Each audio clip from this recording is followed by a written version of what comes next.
Hi friends, ഇത് എൻ്റെ പാപ്പൻ്റെ വീട്ടിലെ ചാമ്പന്മാരാണ്. അപ്പോൾ ഞങ്ങൾ കസിൻസ് എല്ലാവരും കൂടിയിട്ടുണ്ട്. അപ്പോൾ മാങ്ങ ചെത്തി ഉപ്പും മുളകൊക്കെ ഇട്ടു. അതിന് ശേഷം നമ്മളിത് ആ ചാമ്പയ്ക്കൊക്കെ പൊട്ടിച്ചു വിടുന്നു. ദലിച്ചും ബേബി മാമിയുടെ കയ്യിലുണ്ട്.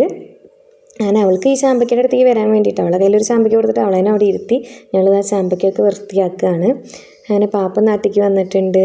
പിന്നെ എല്ലാം എൻ്റെ പാപ്പൻ്റെ മക്കൾ തന്നെയാണ് കേട്ടോ, കസിൻസ് തന്നെയാണ്. അങ്ങനെ എല്ലാവരും കൂടി ചാമ്പയ്ക്കൊക്കെ വൃത്തിയാക്കി, നമുക്കറിയാലോ ചാമ്പക്കയിൽ ഉപ്പും മുളകൊക്കെ ഇട്ട് കഴിക്കലാണ് ഇന്നത്തെ ഒരു ഇത്. അങ്ങനെ ഇതാ വേഗം വൃത്തിയാക്കി എല്ലാവരും കൂടി ആകുമ്പോൾ ഒരു രസമല്ലേ. ഇതാ മുളക് പൊടിയും ഉപ്പും വെളിച്ചെണ്ണയും ഇത് മൂന്നും ഇട്ടു. ഇടയ്ക്ക് ഞാൻ മാങ്ങ നേരത്തെ ഉപ്പ് മുളക് ഇട്ടത് കഴിച്ച് നോക്കുന്നുണ്ട്. അങ്ങനെ ഇതാ മുളക് പൊടിയൊക്കെ ഇട്ടു. അതിനുശേഷം ഉപ്പും വെളിച്ചെണ്ണയും തേച്ചു. ഇനി എന്താ നല്ല അസലായിട്ട് കൈകൊണ്ട് അതങ്ങോട്ട് തിരുമ്പുക, അതാണ് അടുത്ത പണി. അപ്പോൾ അതൊക്കെ ഞാൻ തന്നെയാണ് ചെയ്യണത്. അപ്പോൾ ഇതാ കൈ കൊണ്ട് നന്നായി തിരുമ്പി അതങ്ങോട്ട് സെറ്റാക്കി. കുറച്ച് മുളക് പൊടി ഇട്ടിട്ടുള്ളൂ, നല്ല എരിവുണ്ട് മുളകിന്. കളർ കുറഞ്ഞാലും നല്ല എരിവുള്ള മുളകായ കാരണം കുറച്ചിട്ടിട്ടുള്ളൂ കേട്ടോ. അങ്ങനെ മുളകും ഉപ്പും വെളിച്ചെണ്ണയും കൂട്ടി ഇതാ അടിപൊളിയായിട്ടുണ്ട്. അങ്ങനെ എല്ലാവരും വട്ടം വളഞ്ഞിരുന്ന് അത് കഴിക്കുകയാണ്.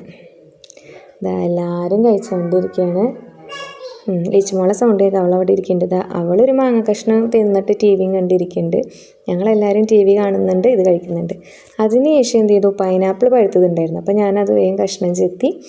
വേറെ ഉപ്പുമുളകൊന്നും എടുത്തില്ല, ഈ പാത്രത്തിലുള്ള ഉപ്പുമുളകിൽ തന്നെ തട്ടിക്കടഞ്ഞ് അതിലിങ്ങനെ തുടച്ചെടുത്ത്. അപ്പോൾ പാകത്തിനുള്ള ഉപ്പുമുളകൊക്കെ അതിലുണ്ടായിരുന്നു. നല്ല പഴുത്ത പൈനാപ്പിളാണ്. അങ്ങനെ അതും തിന്ന് ഞങ്ങളെല്ലാവരും ബായ് പറഞ്ഞു.